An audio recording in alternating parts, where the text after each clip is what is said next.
Welcome to the Gray Area Podcast Live. It is Friday, December 15th, 2023. I'm your host, Kevin Gray. Really appreciate you joining me live on my YouTube channel here at Kevin Gray Sports. You can subscribe to the channel and make sure you hit the like button on this video. Excited for our Friends Friday here, getting you ready for a big weekend of NFL action, NBA in full swing, of course. A lot to get into today here on the show. You can also subscribe to the podcast, the Gray Area Podcast, wherever you get your podcasts for free. Make sure you give it a 5-star rating and write a review while you're there. So excited to have my guests on today as I call Fridays Friends Friday. And as I was thinking about who I wanted to have on the show, I said, I think I could come up with a guy and a friend of mine who I've known for quite some time, grew up with in my hometown of Kansas City, who I know loves talking sports just as much as I do, and has been a rising star for quite some time, is a star in this business. You can hear him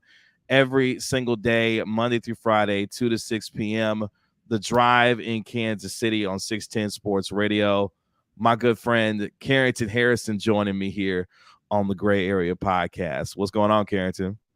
Kevin, how you doing, man? Kevin, how many jobs do you have, bro? You got more jobs than me. You got more jobs than me. You got a podcast for 105.3. You at iHeart. You do Cowboys, Mavericks. You got 7 jobs.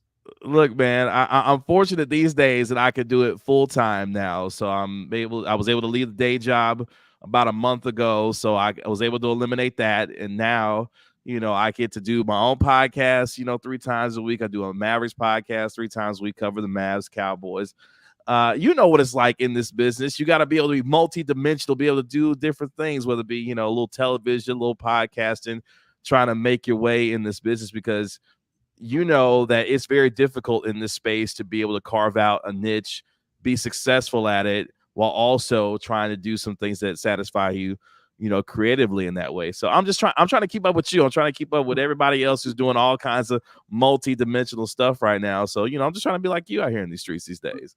Man, I remember somebody told me early on in this business, they said that there's 2 kind of people that do what we do for a living. Like, everybody gets into it for the same reasons. Like, you and I have been talking about sports since we were in junior high. You know what I mean? Like, we've just always been really passionate about it.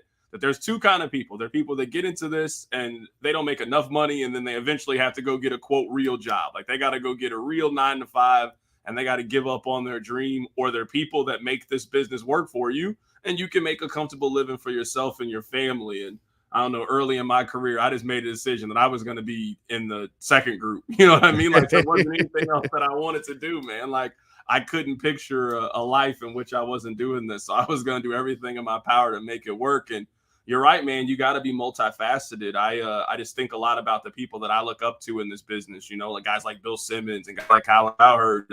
Cowherd has a radio show, TV show. He started the Volume Podcast Network. You think of Bill Simmons and all the stuff that he does. Like, very few people that are really successful in this business only do one thing. You got to do 2 or 3 different things, or have those multiple outlets out there. That's just kind of the nature of the business.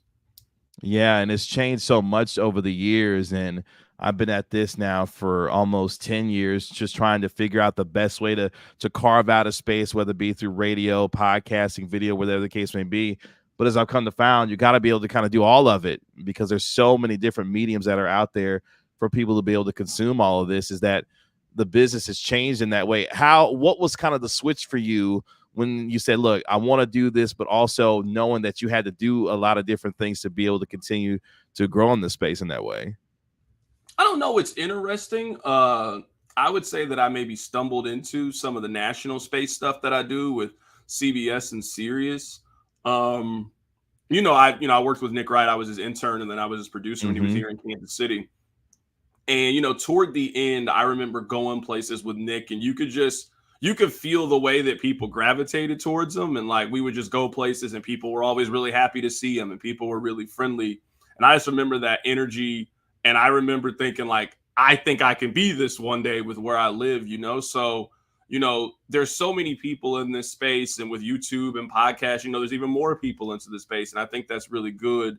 That I think you got to figure out a way to kind of cut through the noise, and you got to figure out a way to get to a point where your opinion matters. Like, you got, a Mavericks podcast tomorrow Kyrie Irving asks for a trade, you want to be the person that anybody who likes the Mavericks, they want to come to your podcast to hear what you have to say about it.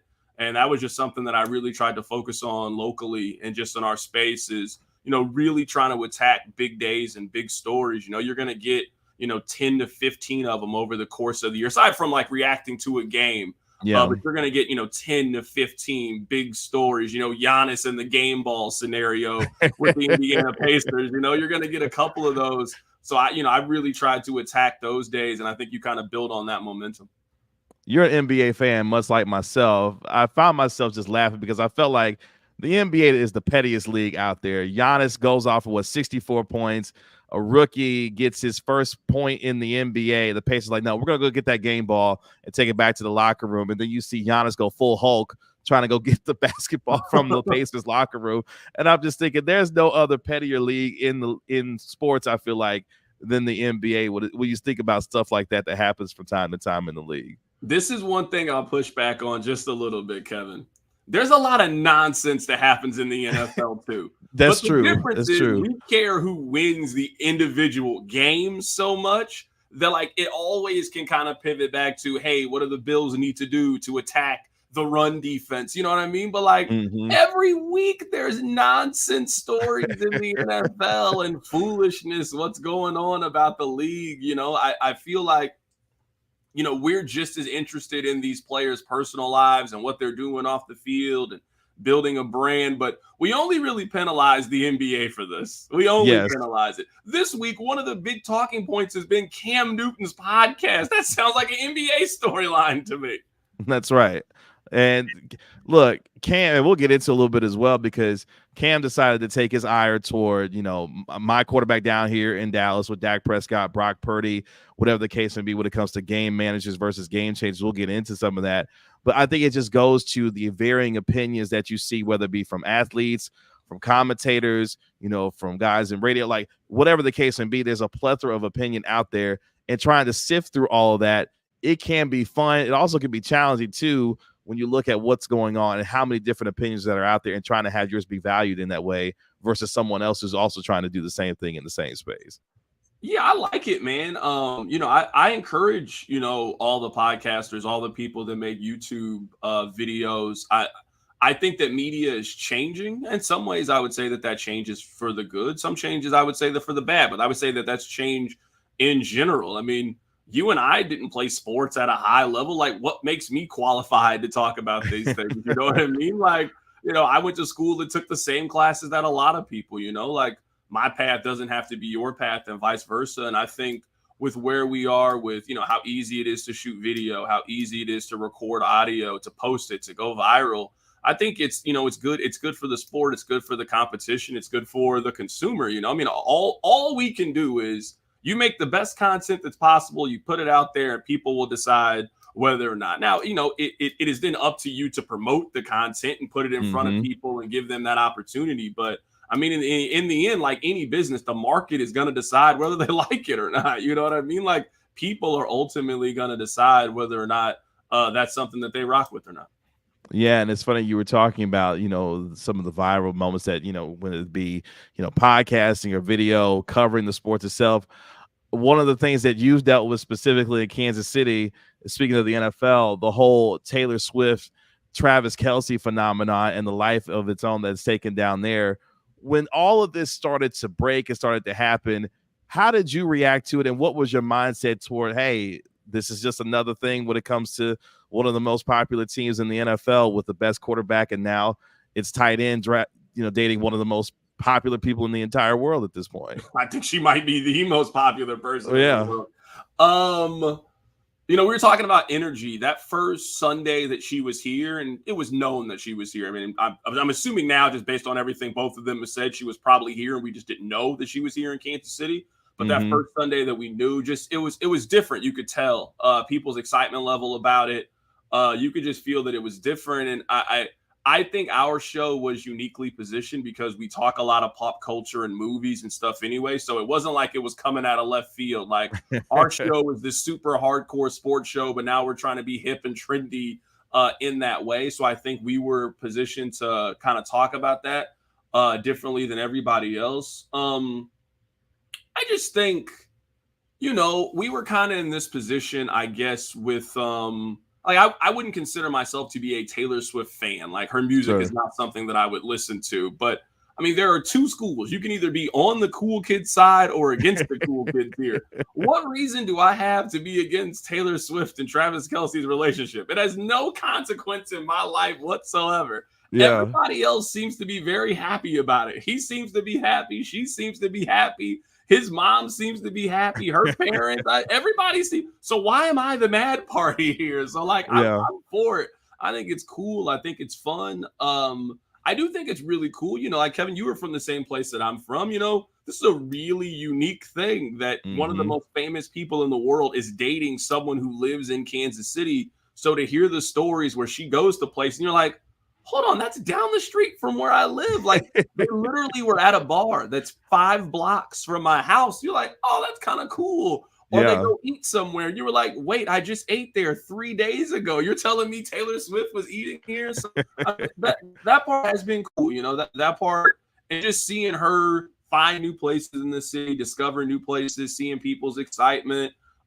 She wore this Chiefs sweatshirt to the game on Sunday, and now that store is sold out of that Chiefs sweatshirt. Just, I mean, her impact maybe didn't have an understanding until this year, and even before the Travis Kelce. I mean, this was a Michael Jackson tour. I mean, she was doing football stadiums and was selling them out every single night. Every single night. I realized, Kevin, that this was different. I've never had a problem getting tickets to something in Kansas City. Like, I might have to pay for them, but I at least know who to talk to. Like, hey, all right, I can sell you these 2 at face. Oh, cool. All right, yeah, no problem. I had to put in some work for the Eras tour for a friend. I had to put in some work. I had to put in a little bit of work. I had to call in a couple of favors. I had to be like, this was the hardest ticket to get in a while. And she did 2 nights at Arrowhead, and it was still difficult to get tickets for. That's when I realized she was a different human being, man. Yeah, she did 3 nights at AT&T Stadium and sold all 3 out. I think she did 3 shows in 4 nights at AT&T, sold every one of them out. And we're talking about, obviously, a stadium that holds 100,000, people in it. So, yeah, Kevin, Taylor Swift. quick. Hold on, I got to ask you this. So, I'm coming to Dallas in a couple of weeks. I'm going to the Cotton Bowl. I was looking at the Dallas tickets. Number one, you didn't text me back when I asked you about the Cowboys ticket. That was I can't help you. I can't help you on that. I you can't. Didn't text me back. I was looking at it, and it was like, oh, starting at 100. I'm like, oh, okay, it's not that bad. That was for not having a seat. That's right. And then the price from not having a seat to having a seat.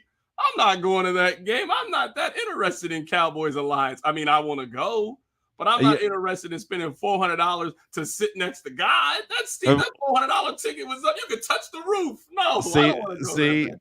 But here's the thing: the night that you picked is the night that all of us Cowboys fans and Cowboys supporters have been waiting on for forever.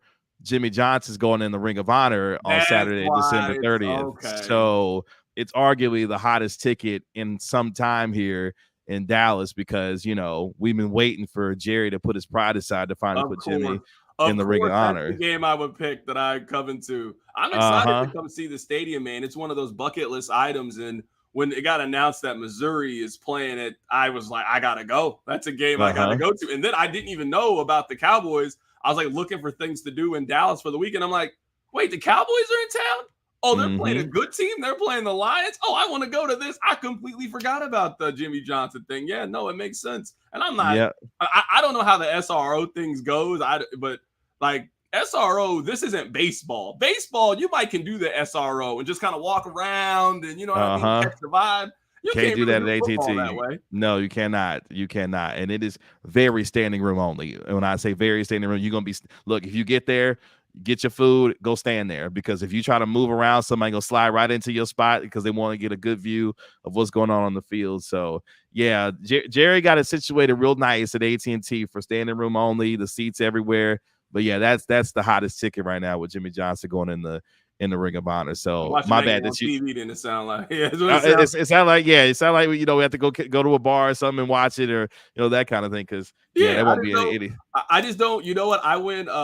It was one of the things on my bucket list. Was you and I grew up in the same era, man. There was nothing like the energy of a big fight. Like you could just feel it. Like I remember watching the Tyson Holyfield when he bit his ear, and like you're a kid, but you understand like your dad, your uncles, people talking trash, they smoking, they drinking. Like you just could feel as a kid, hey, this is a different kind of event. Yep. So I told myself when I got to a place, I was gonna go to Vegas for fight weekend. So I went for Crawford and Spence. And I was just like, I like Terrence Crawford. I like Spence. These are two of the best fighters in the world. I want to go to it. And I'm like, man, you know what? I'm doing it. To hell with the fight, I'm going. So I went. I got good tickets. And then when I saw that a regular season Cowboys game was how much it was to go to that fight, no, I don't want to go that bad. I don't want to go. I don't want to go. I'm telling you, man, I don't think I've been that excited for a sporting event to go since Game 7 of the World Series for the Royals. I was just like, I can't explain it. I was just so excited. Like, this is a bucket list, big time fight. Everybody's dressed. I played sizable wager on Spence to win the fight. I don't want to talk about it. He let me down. I was so excited. And then I'm gonna tell you when I knew I lost my money, Kevin. So Spence comes out. I think he came out with like some like Yellow Beezy or whatever, some Dallas rapper. And then Terrence Crawford came out second, and he came out to Eminem. I want to cancel my bet right then. If you walk out to the fight to lose yourself, the other person about to lose themselves. Man, right then and there that I wasted $200 betting on Spence to win. I knew at that moment that I made a terrible decision. Look, and we were not expecting, of course, Spence is from DeSoto, one of the, cities here in Dallas and in the Dallas metro area. And a lot of folks were really hoping that Spence was going to be able to be the guy to take out Crawford. And Crawford just beat the brakes off of him, man. I was over at a friend's house watching the fight. I was like, hey, man, I'm glad this food is good because this fight is terrible because Spence got his tail whooped that night. And I don't know why Spence was like, let me go sign up to go get this rematch. I guess at this point, it's all about the money because I don't see anything changing the second time around when these two get together, to fight in 2024. So I think Crawford will do this. In watching them fight again. I don't even know. I would only go back to the fight again if it was free. Like if you were like, hey, I'll just give you 2 tickets, I'll go. I spent way too much to go to watch Spence get whooped. I'm actually really excited about Tank and Haney. I hope that they fight next year. That's a fight I'd be really interested in.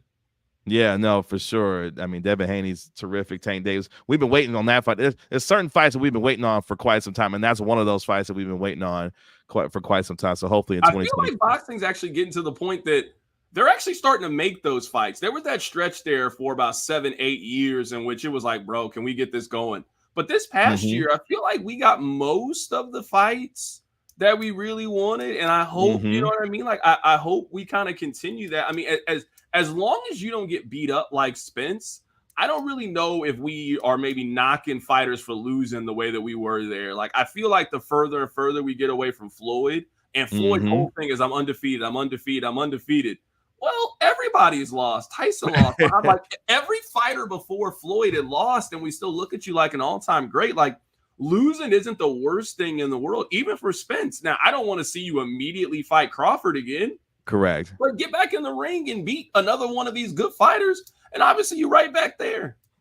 And I think it's funny that you brought that up because a good friend of both of ours, Kel Dansby, brought that up to me a while back. He's like, look, man, with all this money that's out there, wins and losses don't matter. It shouldn't matter as much because if you can get in there with the best in the world, at some point, guys have got to quit circling each other and get in there and fight to see who the best in the world is. And with all this money that's out there, why not go get yourself a payday? And if it means catching an L, you'll most likely be able to run it back anyway. So you have a chance to be able to avenge the loss that you have. So I agree with you. Losses shouldn't mean nearly as much in boxing as it did way back when, because you're right. It's Floyd's fault that we were out here looking for, 35-0, 40-0, 50-0, because Floyd made it, a career of not losing and ensuring that you knew he hadn't lost a single fight because he was going to make all the money in the world in that way. Yeah, it's just it's just the game. You know what I mean? Like, yeah, it's going to happen, So I'm really excited for 2024 and what's going to happen. We got a big boxing match next week. Wilder's fighting and Anthony Joshua are fighting. And if they both win, they're going to fight in March. That's a fight that I'm interested in watching. And you already know we're going to get, a handful of really good fights. the fight that I'm most hopeful for, I want to see Canelo fight Crawford. That's the fight that if you're like, what fight could you plan and just get?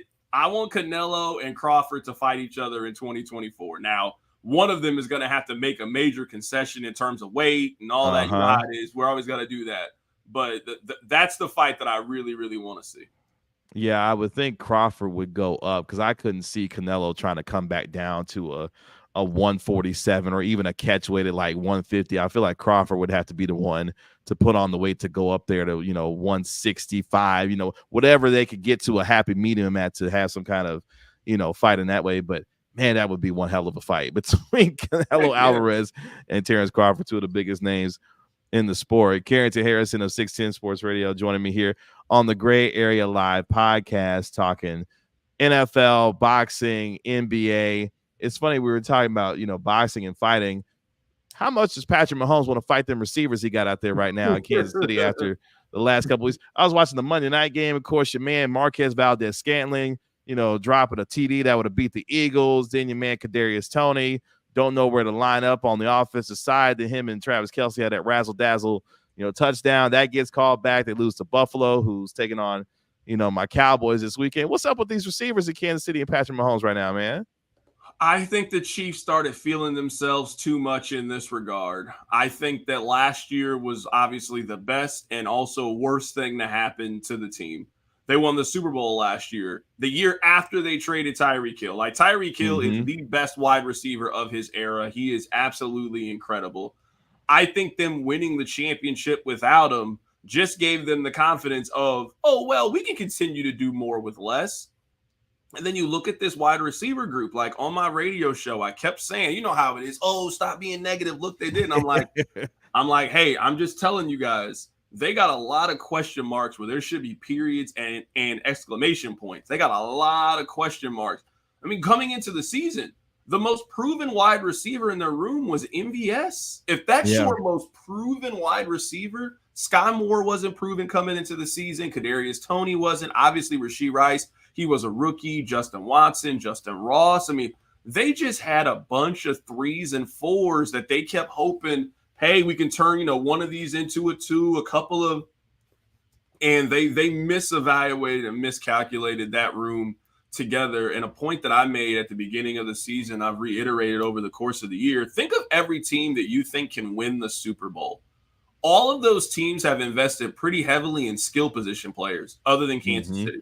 Like, look at San Francisco, look at Detroit, look at your team in Dallas. Like last year, they just had CeeDee Lamb. All right, let's go get Jake Ferguson. Let's go get Brandon Cooks. Let's try to develop Michael Gallup and get him healthy for the postseason. Like, the Cowboys have 3 or 4 legitimate pass catching options, and they can run the football with Tony Pollard. You're asking Patrick Mahomes to do this with 2 viable pass catching options.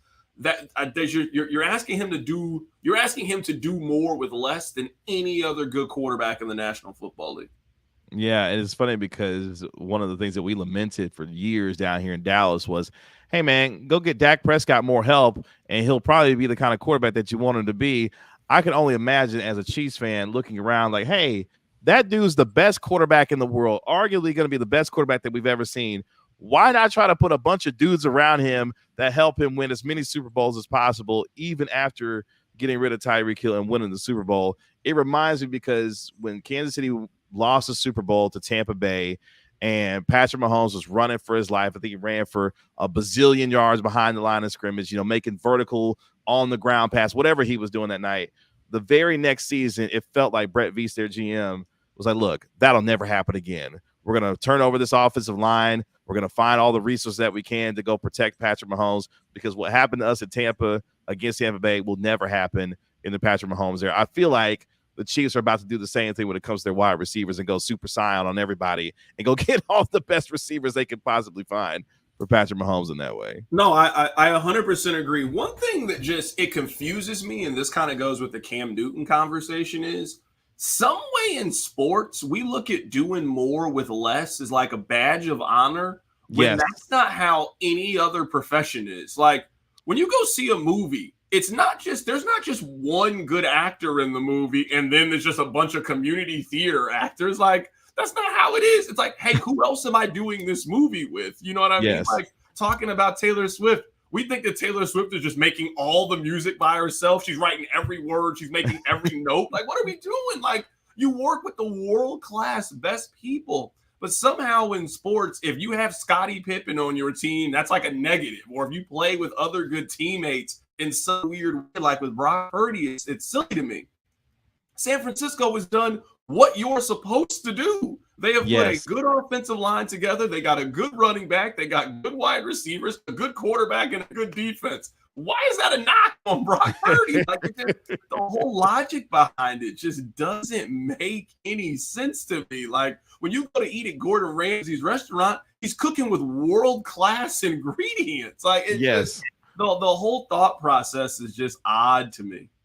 I think we put so much on the quarterback because of the amount of importance we've assigned to the position, that a quarterback at that level is supposed to be able to overcome all, whether it be bad offensive line play, bad receivers. The quarterback who's making usually the most money on the football team is expected to overcome all odds, when in the case of football, it's the ultimate team sport, and you're only as good as your supporting cast when it comes to playing at the highest level of the NFL. And I feel like a quarterback would need all the support that he could get to be the best version of himself. Otherwise, you're going to find yourself, screaming at everybody on the sidelines like your man Mahomes was against the referees on Sunday against the Bills in that way. Yeah, I guess I imagine, Kevin, you have all the respect in the world for Dr. Dre. Uh-huh. Dr. Dre couldn't have made the Chronic without Snoop Dogg. Like, he needed him. You know what I mean? He needed Snoop to make the Chronic. Like, he needed him. And then when you get all of those things together, you got a chance to do something special. Like, I was just thinking this a couple of weeks ago about 50 Cent. Like, 50 Cent had Eminem, Dr. Dre, plus Jimmy Iovine behind him. It was going to work. Like, I can't tell you why it was going to work. It had to, I'm just telling you, he had the biggest media machine behind him. In sports, we take it so like, and hey, look who Tom Brady's throwing it to. He's throwing to, like, well, eventually Tom Brady was like, hey, you know what? Go get me Mike Evans. Go get me Chris Godwin. Go get me Rob Gronkowski. We watched a team. Go get me Randy Moss in 2007. Go get me that dude. Yeah, we watched a team where Antonio Brown was the third wide receiver on a team. A first ballot Hall of Famer. He was their third wide receiver. It's odd to me, man. It really is. Carrington Harrison joining me here on the Gray Area Live podcast here. Appreciate you joining us. However, wherever you may be listening to us, you can leave a comment in the chat here or a question for Carrington as we rap about the NFL and everything else going on. Big weekend in the NFL, highlighted, of course, Cowboys taking on the Bills at 3:25 on Sunday. You've seen the Bills just this past weekend, and you've seen them probably more often than what you've wanted to, especially in the playoffs over the last several years. What is it about Buffalo that just continues to keep them, even with the struggles that they've had, one of the most dangerous teams in the NFL? It's so funny, man. Like, I think there's three good teams in the league we were talking about. And then after that, I just can't tell you, Buffalo. Like, right now, if you told me that you thought Buffalo is the second best team in the AFC, I don't know if I could read to like, oh, no, that's crazy. Like, if you thought that Buffalo was better than Jacksonville, I don't think that's crazy. If you think that Buffalo, like, hey, what they did last week to Kansas City isn't a fluke. They would beat Kansas City 7 times out of 10. That's not a crazy opinion. They also could just outright miss the postseason. You know what I mean? Like, it's odd with this Buffalo team. I think it's turnover differential is the biggest thing with them. And if they can go on a stretch of 6 weeks in which they protect the football, I think they're just as good as anybody. Like, you and I spend a lot of time talking about these games and hearing other people talk about these games. You know what decides who wins football games? The turnover differential. Yep. I don't care how well you run the ball. I don't care how you do in EPA and all these other stats. If you're -2 in the turnover differential, you're probably not winning the game. And, I mean, that's been a big problem for Kansas City. That's been a big problem for Buffalo. And I've been wondering this year, are we going to see a team really get hot in these next 4 weeks heading into the postseason? Like, I would say San Francisco has kind of shown, hey, our A game is smoking your team. That if that team we comes found that out firsthand, there, and dials in, nobody in the NFL is beating San Francisco. Outside of that, like, your A game can beat Baltimore's. Your A game can beat Kansas City. Your A game can beat Dallas or some of these other teams. So I think that Buffalo's kind of one of those teams that, we see this happen in basketball in the NCAA tournament. There's that team that is the 5 seed that was preseason ranked super high, but fell on some hard times, but they got into the NCAA tournament that nobody wants in their region. Nobody wants UConn in their region. Yes. I kind of feel like that could be Buffalo. I mean, I think it says a lot that Buffalo is favored in this game. I know they're at home, but coming off the impressive performances that Dallas has had these last couple of weeks, it's a lot of respect to have Buffalo as the favorite in that game. Yeah, the weather's supposed to be a little iffy on Sunday as well, and the Cowboys were practicing with wet footballs and stuff yesterday, trying to get prepared for the game. And Josh Allen is just such a wild card because at times he can be and look like the best quarterback in football, and at other times it's like, hey, man, what the hell are you doing with the football, man? You don't need to do what you've been doing in terms of turnovers. And you're talking about turnover differential. Since Dan Quinn took over as DC, here in Dallas, Cowboys got 88 turnovers, which is the most in the NFL. So when they are turning teams over, which Josh Allen has a propensity to do at times, the Cowboys may have some chances to win this game. But you brought up something interesting that always fascinates me when it comes to the discussion around the NFL is who's actually good in this league, because there's so much, I think, designed, it feels like, parity when it comes to who is and who isn't good versus who is in the middle and what that means for either competitive balance or eyes on the television to watch these games. It's always been a question that fascinates me when it comes to this league is who is actually good and how we evaluate what that means in the National Football League. I think there's 3 good teams in the league. I think it's San Francisco, I think it's Dallas, and Baltimore. I think those teams have proven to be mostly consistent over the course of the year. I would say teams 4 through teams 15, maybe 16 feel very interchangeable. Yeah. Like right now, you probably wouldn't believe me, but Kansas City has just 2 more points this season than Cleveland. Think about Cleveland with all the issues. I'm serious. Think about Cleveland. Deshaun Watson, PJ Walker, Dorian Thompson-Robinson. Like you were thinking, now Joe Flacco. Joe Flacco. The offense that has Patrick Mahomes, of course, they've scored 2 more points than them. They've only scored 4 more points than Denver has this season. So wow. I know there just isn't a huge difference to me between a team like Kansas City, who probably is the 4th or 5th best team in the league, and whoever you think is like the 13th best team in the league. Like there's just not a noticeable difference between any of these teams. Like, so we were talking about this, and I think it's in relation to the Chiefs, and probably in relation to your team in Dallas too. I wouldn't be shocked if Kansas City went to the Super Bowl because they figured it out. They also have the ability to lose in the first round of the playoffs to just about any team that makes it in the postseason. Like, let's say that Kansas City is the 2 seed and Buffalo is the 7 seed. Buffalo is probably a 1.5 dog in that game, maybe a 2-point dog in that game. Those teams lose all the time in the National Football League.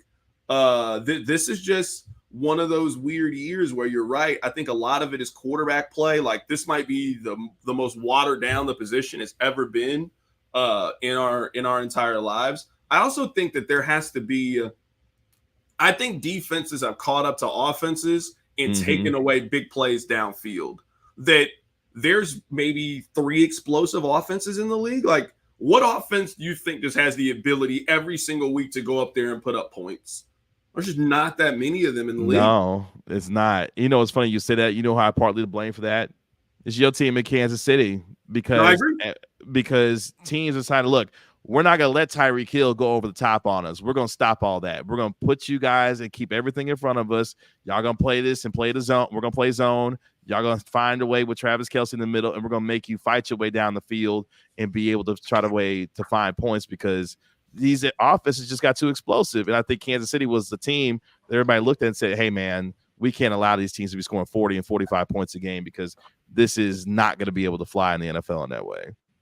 Yeah, I also think too, I think that defensive lines are vastly superior than offensive lines this year in the league. Like you and I watched it. There's not a lot of teams that I think can block and protect their quarterback. And if you can't protect your quarterback, you can't trust your team to consistently score on offense. And I think that's been a really big part of this season too, is the pass rush is much greater than pass protection. Yeah, no, and we got one of the best pass rushers in the NFL and Micah Parsons, and that matchup's gonna be fun to watch this weekend when they take on Buffalo. Other than his contract's coming up, right? It's coming up this offseason, right? So he is eligible. It'll be the completion of his 3rd year. So yeah, he's eligible this upcoming offseason for about to get a new crazy deal. Look, the expectation here in Dallas is that Micah Parsons will become the highest paid defensive player in the history of the game, and it's not going to even be close. Even with what Nick Bosa, got in San Francisco, what Joey got, like he's going to be the highest paid defensive player in the history of the NFL. And here's what's wild: not only is Micah up for a new deal, Dak is also up for a new deal as well. CeeDee Lamb is also up for a new deal as well, and the expectation is that the Cowboys are going to work out an extension with Dak because he's got a $60 million cap hit, going into 2024. CeeDee Lamb is ascended to a top 10 wide receiver. And, of course, as I mentioned, Micah Parsons is arguably the best defensive player in the league. So Cowboys got a lot of money to start, shelling out over the next, 12 months because they've drafted well, and these guys are playing to the kind of level, that they've expected them to. So a lot of dudes going to get paid around here. You guys are you were in this same spot 3 years ago with Dak, Ezekiel Elliott, DeMarcus Lawrence. You guys are always right. You guys always are about to pay somebody some crazy deal that they don't live up to. You guys love doing that. No, it's Jerry's fault because of that. And that's why. Because he waits like he did with DeMarcus Lawrence, like he waited with Dak Prescott, franchise tag. It's the same thing that he's dealing with right now, going to be dealing with going into this upcoming offseason as well in that way. And then Diggs just got paid too. Diggs got paid and then he got hurt immediately. Yeah, Diggs got paid, and of course he tore his ACL, during the the season. So look, it's going to be interesting to see what Jerry decides to do with all these guys. Obviously, he's going to have to pay them because they're all worth it at that particular point. Going into next year. What other games intrigue? Oh no, go ahead. No, let me ask you this: what's the goal for the Cowboys this year? Is it to get to the NFC Championship game and hope that San Francisco's not in it? Yes, at minimum. Because San Francisco, you already know they putting hands and feet on y'all for the 4th straight time.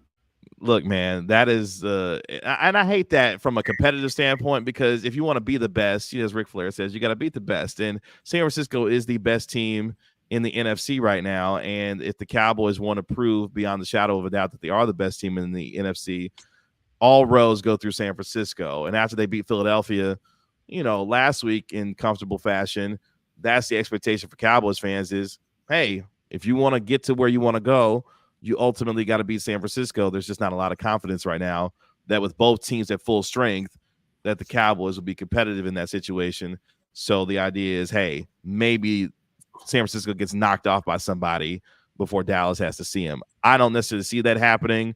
So I'm fully anticipating the Cowboys having to go to Santa Clara to have to beat them in order to get to the Super Bowl. I'm telling you, they won't then. I know, they won't. Just look, based on what we've seen, they won't. You know what it is? Sometimes another team is just better than you. Like you and I remember the Bulls used to have some good teams and LeBron every year would just, no, you're not beating us. You're not Chicago, beating us. Chicago. Yeah, that one year. Reggie Miller and the Bulls, the Knicks. I mean, the Cowboys are a good team. Again, I think they're one of the 3 best teams in the league. The problem is they don't match up well with San Francisco at all. Like not even a little bit do they match up well with them.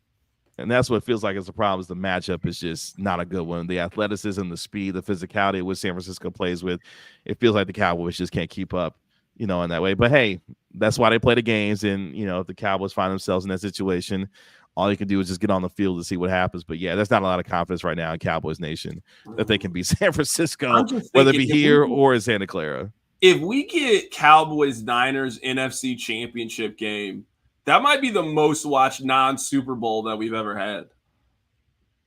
I would agree. There's not many games outside of Cowboys 49ers at this point in the NFL that would draw that kind of rating. And honestly, that would be the de facto Super Bowl. If we're talking about how good these teams are in the NFL, then maybe the de facto Super Bowl in that way, whoever wins. I could see it getting like 80 million. Oh, that's a I can large see number. it. That's a Yeah, I can massive see it. number. I could see 50, 60 million. That's a massive, massive number. You and I'm telling I didn't understand the power of the Cowboys until I started doing national radio. I didn't understand it. Mm. Like like knowing their popularity, and then like you make an offhand comment about Dak Prescott and the phone lines will like it'll light up. It'll light up. Yeah. I didn't know. I didn't know until I got in that position. I think that number, I'm telling you, I think it's around like now I could see it being like 72 and it peaks at 80 if the game is close. I think they got a chance to do 80 million if the Cowboys make it to the NFC Championship game. And you talk about Dak and the Cowboys in terms of a reaction. Dak Prescott in a lot of ways, and people are gonna like just laugh at the comparison, but I think it's apropos. In a lot of ways, he's like Beyonce. Whether you love her or you don't like her, she elicits a reaction. Whether you love Dak or you hate Dak, he's on the most popular team in all of sports, and he elicits a reaction one way or another. Even though the dude is pretty straight-laced and just kind of just handles his own business, that's the kind of radioactive nature that's around the quarterback of Dallas anytime, especially if you're any kind of successful in this market when you're playing the most premier position. It feels like in all of sports. It's just like center field with the Yankees. It's whatever premier position you want to come up with. Center back for Manchester United, you're going to be in the most talked about way and under that microscope in that way. Yeah, and I mean, I would say Dak has maybe had like one of the more interesting like character arcs. You know what I mean? Like early Dak was fine, but like you never thought he had a chance to like kind of be where he is. And then that year 3, he just took like a really big jump. And you're like, wait, like Dak's not a caretaker anymore. Dak might be really, really good. And then Dak broke his ankle, and then he came back and he really bounced back. And I mean, they've had some really good Cowboys teams. I mean, last year, I actually think the Cowboys were a lot closer to San Francisco than people want to give credit to. We did too. But then once Pollard went out, you remember once Pollard went out, they only had one viable offensive. You're not beating San Francisco with Dak Prescott and CeeDee Lamb, and that's what they tried to do last year. Like Brock Purdy didn't play that well in the Cowboys game, honestly, and the Cowboys held the Niners to 19 points. They just scored 12. That's right, because Fred Warner was the boogeyman. Because Fred Warner was out there balling last year against Dallas. Kevin, really quickly, that's maybe the for as long as we've been watching football, that is the biggest change. When you and I were watching football in the late 90s, 2000s, I feel like there were like 15 really, really good linebackers. Agreed. You know what I mean? Like, you had like London Fletcher, Takeo Spikes. We're not even talking about like Urlacher and Luke Kuechly and, I grew up in the Junior Seau era, like all these guys. Yeah. Was like, I don't know, 5. You know what I mean? Like Fred Warner is a guy, like a dog. Bobby Wagner. It just doesn't feel like there's a lot of good middle linebackers anymore. And that just really goes to show the game, because a lot of those guys turn out to outside pass rushers, and we just don't consider them linebackers in the way that you and I look at Fred Warner. Yeah, the hybrid traditional edge rusher, linebacker. It's just so many different ways that the position is played now, and the versatility that's required to be able to be in pass coverage, to rush the quarterback, still be a really good tackler from sideline to sideline. Yeah, guys playing linebacker asked to do way much more than what traditional quote-unquote linebackers like the Ray Lewises of the world and guys like that used to do, in the 90s and the 2000s. But, I mean, that's the evolution of the National Football League. You got to be able to do a bunch of stuff to be successful, in the league. Yeah, like newer generation football fans just like wouldn't understand that we saw a team go to the Super Bowl and their best player was a middle linebacker in Brian Urlacher. Yes. And their best offensive player was a punt returner. Like that Bears team, that Bears team is the worst Super Bowl team that you and I have seen. But agreed. It was one of those teams you just had to have been there. Like you had to have seen that team and how good they were. Yes. And just like Brian Urlacher, he was gonna make every play on the football field. Like it just. He was just Peanut Tillman wasn't knocking the football out every single play. It felt like peanut punch. That's right. Punch. That's right. Yeah, could you imagine? Teams were fun, man. Could you imagine Rex Grossman leading the team today in today's NFL? Man, that's the thing. So we were actually talking about this earlier in the season on my radio show. one of the problems I think when we have made we've made quarterback even more valuable over the last 15, 20 years is we have eliminated different styles and different ways of winning. Like you used to be able to go to the Super Bowl by like playing really good defense and running the football. And like we would have those, you remember, it used to be a big deal to see the Rams offense go up against Tampa Bay's defense. Like you were like, you knew you were watching two all-time units go up against each other in that chess. Yes. It just doesn't like you now have to be an offense that can score 27 or more points. You don't have a realistic dream of being able to win the Super Bowl. Agreed. Oh boy, it should be a fun weekend in the NFL. I'm looking forward to this weekend. This is a great weekend and everything, man. We got a great. Yeah. I don't know if you've seen the college basketball. I know now you moved to Texas. You forgot your college basketball roots, my brother. You forgot. And you know this. You know this better than anybody. The bandwidth required to cover and talk about the NFL, the NBA. We had a World Series champion, of course, in the Texas Rangers this year. Like, I find myself not ready to get into college basketball really till about mid-January. Like, what the line of demarcation for me is when Carolina and Duke plays for the first time. It's like, oh, okay, now I need to like go ahead and get myself tuned in because now we're playing, conference games. Carolina, Duke playing like that. For me, is like, okay, I got to start waking up and paying attention, to basketball. But no, I've been seeing, Mizzou been handling business a little bit, but yeah, it's hard to keep up with college basketball at this point right now, especially this deep into the NFL season. I think it's just where you live, like you and I grew up, like you started following college basketball from the very, very beginning of the season. That's right.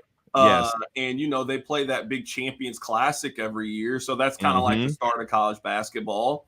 And then, there's some things that pop up over the course of the non-con. And then once you get back for New Year's, you start conference play.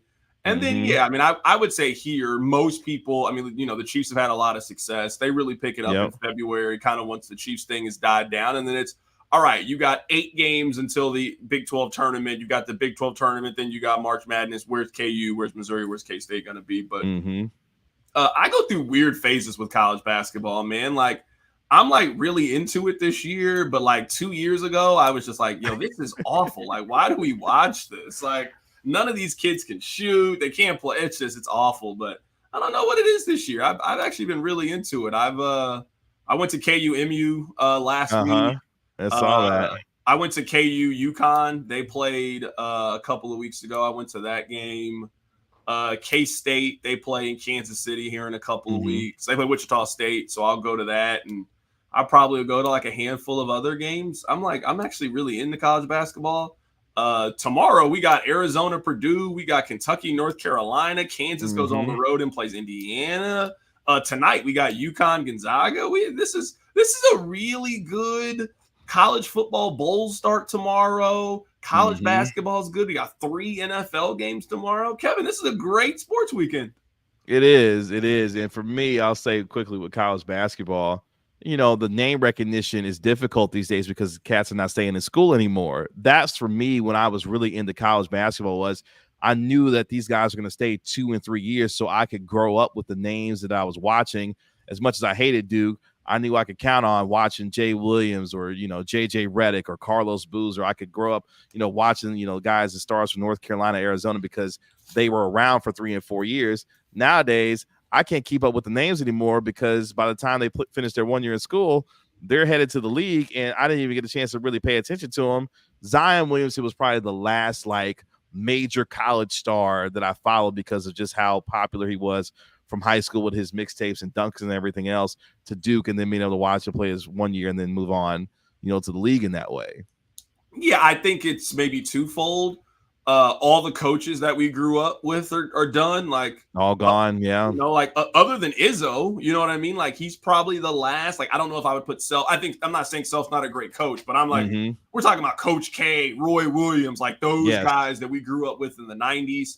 All of those guys are gone, and you're right. The players, I was actually thinking this at the beginning of the season. This might be the first year that the biggest star in college basketball is a woman.